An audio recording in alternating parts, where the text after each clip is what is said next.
대림절 셋째 주일을 맞이하면서 우리는 더욱더 예수님의 오심을 기다리고 있습니다. 기다리는 자에게 참된 복이 있습니다.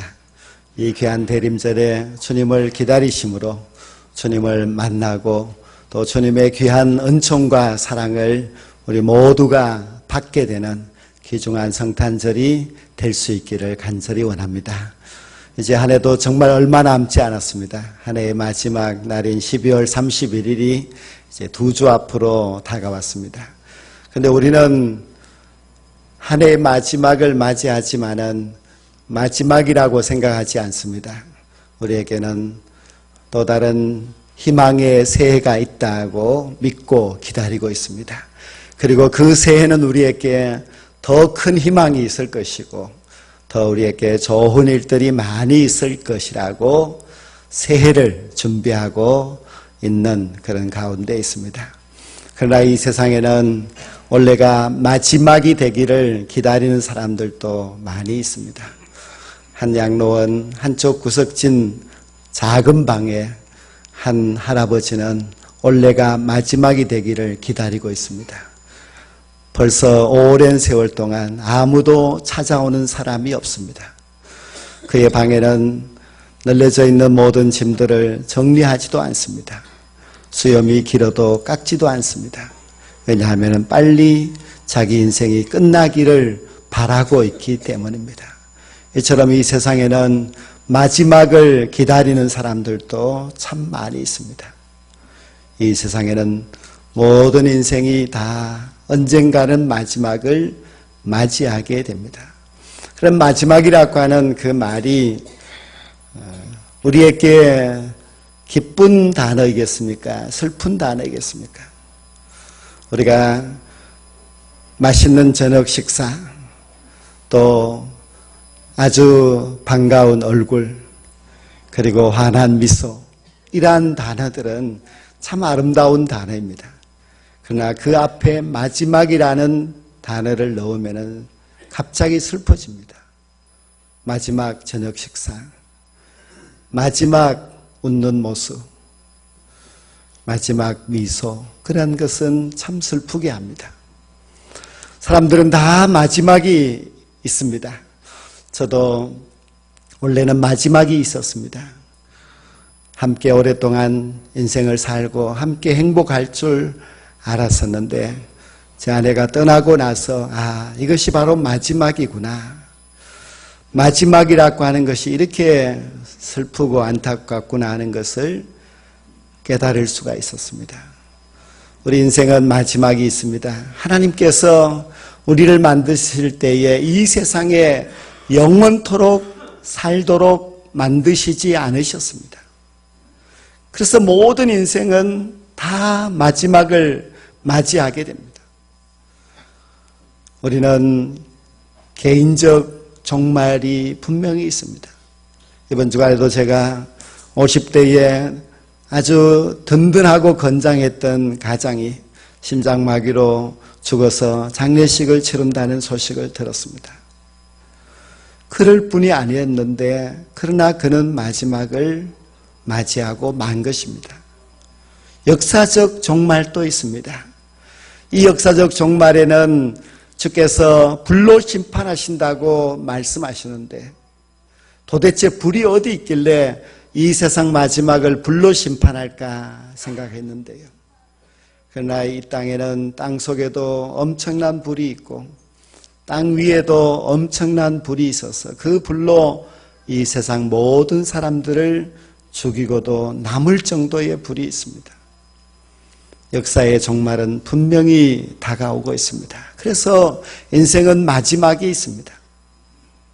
그런데 그 마지막이 언제인가 사람들은 아주 먼 훗날이라고 생각합니다.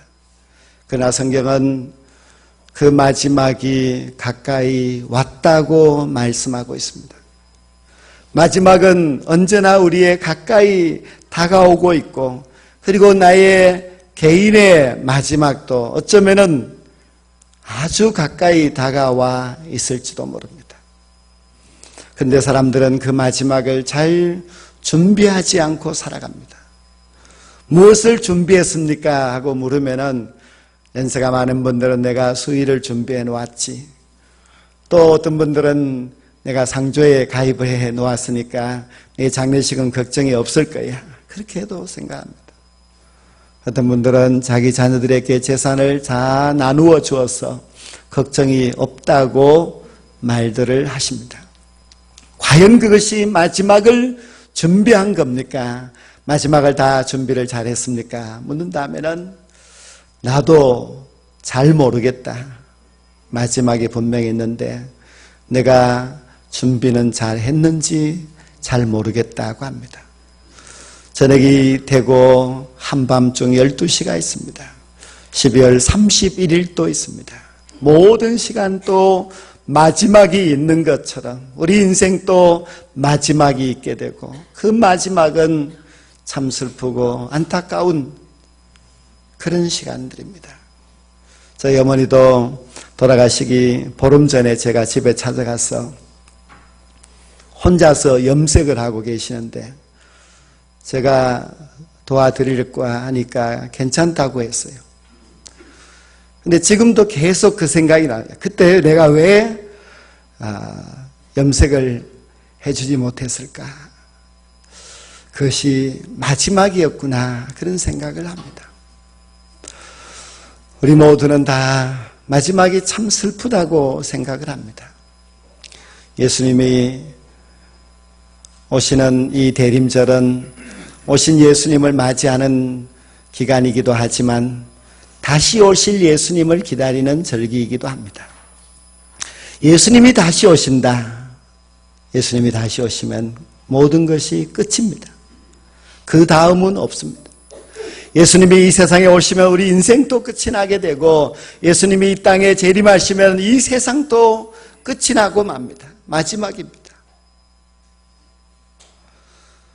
그런데 예수님의 다시 오시는 그 재림은 우리에게 슬픔은 아닙니다. 예수님이 다시 오시면 모든 것이 끝나지만은 그러나 그것은 끝이 아니라는 말씀입니다. 주님이 다시 오시는 재림의 그날은 우리에게 영원한 천국의 시작이 되는 날입니다. 우리 모두가 이 세상의 삶을 끝을 내고 하나님이 예비해 놓으신 영원한 천국에서 새롭게 살아가는 날이 바로 재림의 날입니다. 재림의 날만 그런 것이 아니라 우리 사람들이 개인적 종말을 맞이하게 되지요. 근데 그날이 마지막인데 그날이 우리에게 영원히 끝나는 날이 아니라 영원한 하늘에서 새롭게 시작하는 날입니다. 우리 주님은 우리의 마지막을 슬프게 끝맺지 아니하고 우리의 마지막을 새로운 기쁨과 희망으로 바꾸어 주시는 분이십니다. 그래서 우리는 이 세상에서의 마지막이 슬픔이 아니라 영원한 하늘의 소망을 가지고 그곳에서 영생 복락을 누리기 때문에 우리의 마지막은 슬픔이 아니라 기쁨이요 영광이 분명합니다. 우리 하나님께서는 우리를 위하여서 천국을 예비해 놓으셨습니다. 그리고 우리 모두가 이 세상에서의 삶을 마치게 되면 거기에서 영원토록 살 수 있도록 준비해 놓으셨습니다. 저는 천국에 대해서 많이 생각을 해보고 또 많이 연구도 해보고 했습니다. 근데 성경에는 천국이 얼마나 많이 나와 있는지요. 특히 예수님께서는 천국에 들어간다는 것을 수없이 말씀하고 있습니다. 우리는 천국에 들어가게 됩니다. 누가 천국에 들어가는지도 물론 가르쳐주고 계시지만 분명한 사실은 이 세상에서 살다가 우리는 죽으면 천국에 들어간다는 그 중요한 사실입니다. 예수님이 하신 그 모든 비유도 천국 비유입니다. 천국이 어디 있어? 그렇게 말하는 사람도 있지만은 천국이라는 그 실존이 없는데 이러한 천국이라는 단어가 수없이 나올 수는 없습니다. 천국은 분명히 있고, 그리고 그 천국은 하나님께서 믿는 우리들을 위하여서 준비하고 계시는 곳입니다. 예수님께서 이 땅에 오셔서 죽으셨습니다. 예수님도 죽으셨습니다. 그러나 예수님은 죽음으로 끝나지 아니하시고 3일 만에 부활하시고 승천하셔서 영원한 하나님의 나라로 가셨습니다. 천국에 들어가신 것입니다. 예수님이 왜 천국에 들어가셨는가 하면은 우리도 언젠가는 죽지만은 우리도 그 죽음이 끝이 아니라 주님처럼 영원한 하나님의 나라에 들어간다는 것을 시범을 보여주신 것입니다. 우리 주님이 가신 그 영원한 하나님의 나라, 우리도 들어가게 될 줄로 믿습니다. 주님은 천국에 들어간다고 말씀하셨으니 믿는 우리들도 언젠가 주님이 준비해 놓으신 그 영원한 하나님의 나라에 들어가게 될 줄로 믿습니다. 제가 이번 주간에는 몇몇 분들에게 이렇게 물어봤습니다. 만약 오늘 밤에 죽으신다면 좋겠습니까? 안 좋겠습니까? 다 좋다고 했습니다. 오늘 밤에 죽는 것이 좋다는 겁니다. 내일도 있고 내년도 있고 더 오래오래 살 수 있는 그런 날들도 많이 있는데 왜 오늘 밤에 죽는 것이 좋다고 합니까? 오늘 밤에 죽으면 천국에 들어가니까 좋지요. 그렇게 말씀하셨습니다. 이 세상이 아무리 좋다 한들 천국과 비교할 수가 있겠습니까? 이 세상에 수많은 단어들이 있는데 가장 아름답고 멋진 단어는 천국이라고 하는 단어입니다. 천국이라는 단어가 가장 멋지고 아름다운 단어이지만은 그보다도 더 좋은 곳이 있는데 그것은 바로 천국입니다. 천국에 들어가서 사는 것, 그것보다도 더 좋은 것은 없을 것입니다. 우리는 마지막이 있지만은 그러나 그 마지막이 이 땅에서의 삶의 종말이 아니라 하나님이 준비해 놓으신 영원한 천국에서의 새 삶인 줄로 믿습니다. 우리 모두가 그 영원한 천국에 들어가서 거기서 영원토록 우리의 삶을 보내게 될 줄로 믿습니다. 그래서 결코 마지막은 슬픈 것이 아니라 그것은 기쁨이요 영광이라는 것을 믿고 그 마지막을 준비하며 살아갈 수 있어야만 합니다. 근데 마지막이 있다는 것도 다 알고 있고 준비해야 된다는 것도 알고 있는데 사람들은 준비를 잘하지 못하고 있습니다. 분명히 주님께서도 마지막이라고 마지막이 있다고 말씀을 하시면서 그 마지막을 준비하라고 여러 번 말씀을 하셨습니다. 마지막을 준비하고 계십니까? 우리의 마지막이 천국이라면 그 천국을 준비해야 되지 않겠습니까? 우리가 어떻게 준비해야만 우리는 천국 백성이 될 수 있고 또 천국에서 영원히 살 수가 있겠습니까? 오늘 이 베드로서 말씀은 참 중요한 말씀입니다. 베드로가 이 말씀을 기록할 당시에는 로마가 기독교를 박해하고 있었습니다. 예수님을 믿는 사람들은 박해를 받으면서 살았고 또 많은 사람들이 그 박해 가운데서 죽어가고 있었습니다. 만물의 마지막이 가까웠으니 그렇게 말씀하시는 것은 이제 우리에게 종말의 날이 다가오고 있다는 것이고 그 종말은 첫째는 예수 그리스도의 재림이고 둘째는 개인적 순교의 죽음이었습니다. 예수님이 먼저 오시던 내가 그 앞제 속에서 순교하던 분명히 종말은 다가오고 있다는 것입니다. 그리고 그 종말은 저 먼 옛날 훗날의 일이 아니고 이제 곧 가까이 다가왔다고 말씀하고 있습니다. 마지막이 다가오고 있는 이때에 어떻게 살아야 되느냐? 베드로는 오늘 이 말씀에서 세 가지를 이야기하고 있습니다. 첫째는 서로 사랑하라고, 또 둘째는 서로 대접하라고, 셋째는 서로 봉사하라고 그렇게 말씀하고 있습니다. 사랑하는 거, 대접하는 거, 봉사하는 거 참 마지막을 살아가는 성도들에게 너무너무 중요합니다. 그런데 이 말씀에서 왜 계속 서로 사랑하라, 서로 대접하라, 서로 봉사하라, 서로라는 말씀을 계속 반복해서 말씀을 하셨을까? 참 곰곰이 생각을 해보았습니다. 마지막을 살아가는 사람에게는 서로가 필요합니다. 혼자서는 너무 힘이 듭니다. 혼자서 사랑하는 것도 힘이 들고 혼자서 대접하는 것도 봉사하는 것도 너무 힘이 듭니다. 그러나 함께 하면은 얼마나 큰 힘이 나는지 모릅니다. 종말을 살아가는 성도들에게 함께 동력할 수 있는 믿음의 동지가 있다고 하는 거 얼마나 큰 힘이 되는지 모릅니다. 함께 사랑하고 함께 대접하고 함께 봉사하면은 아마 힘도 배로 날 것이고 기쁨도 배로 충만할 것입니다. 그래서 서로 사랑하라, 서로 하라고 그렇게 당부하고 있습니다.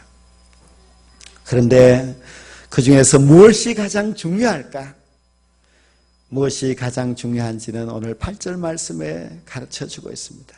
무엇보다도 뜨겁게 서로 사랑하라고 했습니다. 무엇보다도라는 이 단어가 앞에 붙어 있는 것은 다 중요하지만은 그러나 이것이 가장 중요합니다. 이것이 가장 첫째입니다 하는 그런 뜻입니다.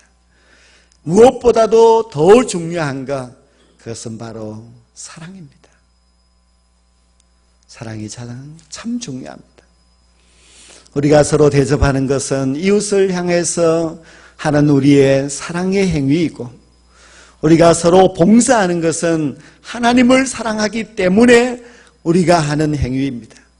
그래서 사랑이 없으면은 대접도 할 수 없고, 사랑이 없으면은 하나님께 봉사할 수도 없습니다. 그래서 무엇보다도 중요한 것은 사랑입니다. 우리는 무엇보다도 서로 사랑해야만 합니다. 그런데 어떻게 사랑해야 되는가? 뜨겁게 서로 사랑하라고 말씀하고 있습니다. 우리가 이왕 사랑하는데 뜨겁게 사랑하면 얼마나 좋습니까?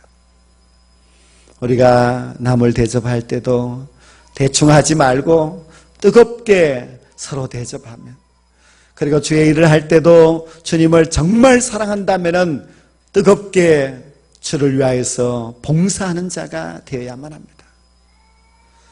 마지막을 향해서 나아가는 우리 모든 주의 백성들은 이 마지막 인생의 삶을 사랑함으로 살아가야 될 줄로 믿습니다. 여러분이 사랑하되 더욱더 뜨거운 마음으로 서로 사랑할 수 있게 되기를 간절히 원합니다. 우리는 사랑을 위하여서 귀중한 부름을 받았습니다. 그래서 하나님께서 우리에게 사랑을 보여주셨는데 예수 그리스도의 십자가의 사랑을 통하여서 보여주셨습니다. 오늘 시간 찬양대의 찬양도 서로 사랑하라는 그 찬양을 해주셨는데요. 하나님이 우리를 사랑하셨기 때문에 우리도 서로 사랑하는 것이 참 맞습니다. 그러면 우리가 언제 사랑을 해야 되는가? 사랑은 내일 하는 것이 아니라 오늘 해야 되는 것입니다. 나중에 차차 하는 것이 아니라 사랑은 지금 해야만 합니다. 어떤 한 부자가 있었습니다. 이 부자는 돈이 많습니다. 그리고 그 많은 돈을 가지고 날마다 잘 먹고 잘 놀고 잘 살았습니다. 근데 이 부자가 가만히 자기가 잘 먹고 잘 살다가 보니까 사람들이 자기를 보고 욕심쟁이라고 구두쇠라고 욕하는 소리를 들었습니다. 그래서 친구에게 찾아가서 사람들이 도대체 이해가 되지 않는다. 왜 내 돈 내고 내가 먹고 내가 잘 사는데 사람들이 왜 나를 욕하는지 모르겠다. 어떻게 하면 사람들이 나를 칭찬하고 나를 좋아하게 만들 수 있는가? 그래서 그 친구가 너의 그 재산을 이 사회에 환원하겠다고 그렇게 약속을 하라. 그러면 사람들이 너를 존경할 것이다. 그래서 이 부자가 내 재산 전부를 내가 죽으면 이 사회에 환원을 하겠습니다. 그렇게 약속을 하고 도장을 찍고 하였습니다. 그런데도 사람들은 여전히 저 사람은 구두쇠라고 욕심쟁이라고 욕을 하는 것입니다. 다시 친구를 찾아가서 사람들이 이해가 되지 않는다. 내가 죽으면 다 사회에 환원하겠다고 이렇게 약속을 했건만 아직도 나를 욕심쟁이라고 욕하고 있다. 그래서 그 친구가 이런 이야기를 들려줍니다. 탈무드에 보면은 이런 이야기가 있어. 한 돼지가 있는데 이 돼지가 하도 자기를 보고 돼지라고 놀리고 해서 젖소를 찾아가서 젖소에게 이런 이야기를 했어. 나도 죽으면 내 살을 다 사람들에게 주고 너도 죽으면은 너의 살을 사람들에게 다 주는데 왜 사람들은 너를 쓰다듬어 주고 칭찬하고 나보고는 돼지라고 욕을 하는지 모르겠다. 그랬더니 그 젖소가 이런 이야기를 합니다. 나는 살아서 젖을 사람들에게 주고 죽으면 내 살도 사람들에게 주지. 근데 돼지 너는 살았을 때 주는 것이 없다가 죽으면 주지 않느냐. 그것이 돼지하고 이 소하고 차이다. 그런 이야기를 탈무드에 있다. 그렇게 부자에게 이야기했더니 부자가 그래도 깨달음이 있어서 내 문제가 무엇이구나 하는 것을 알아차렸다고 합니다. 그 부자의 문제가 무엇입니까? 지금이 없다는 겁니다. 내가 죽으면은 그 돈이 내 돈입니까? 내가 죽고 나서 그 모든 재산도 시간도 그것이 내 것입니까? 그것은 내 것이 아닙니다. 우리는 지금 잘해야 됩니다. 지금 우리가 사랑을 베풀어야 되고 지금 서로 사랑해야만 합니다. 날씨가 많이 추워졌습니다. 이렇게 추운 날씨는 정말 따뜻한 것이 그립고 그립습니다. 여러분들이 오늘 집에 돌아가셔서 이 추운 날씨 가운데서 힘들게 차가운 손으로 살아가고 있는 아내가 있으면 그 아내의 손을 꼭 잡고 그 손을 내 주머니에 넣어서 함께 저 순대국밥집에 가서 뜨끈한 순대 한 그릇 드시면서 고맙다고 사랑한다고 그렇게 말씀을 해보십시오. 그렇게 하는 것이 나중에 할 일이 아니고 지금 해야 할 일입니다. 자기가 사랑하는 자기의 배우자도 사랑하지 못하면서 무슨 세상을 사랑하고 가난한 이웃을 사랑할 수가 있겠습니까? 먼저 내 사랑하는 가족을 사랑하십시오. 그 가족이 내 곁에 있을 때 더욱더 사랑하시고 그리고 인생의 마지막이 언제인지 알 수 없기 때문에 우리가 시간이 있을 때 더욱더 사랑해야만 합니다. 그러면은 아마 우리의 사랑이 점점 더 커져서 더 좋은 큰 사랑을 할 수가 있을 것입니다. 누구나 다 인생은 마지막이 있습니다. 우리는 마지막을 향해서 가고 있습니다. 그리고 그 마지막은 먼 훗날이 아니라 우리에게 가까이 다가오고 있다고 성경은 우리에게 수없이 말씀하고 있습니다. 그 마지막이 언제인지 알 수 없지만 우리가 끝까지 사랑함으로 말미암아 좋은 사랑의 사람으로 인생을 마칠 수 있는 저와 여러분 모두가 될 수 있기를 간절히 원합니다. 기도드리겠습니다. 하나님 아버지, 하나님께서 우리를 사랑하셔서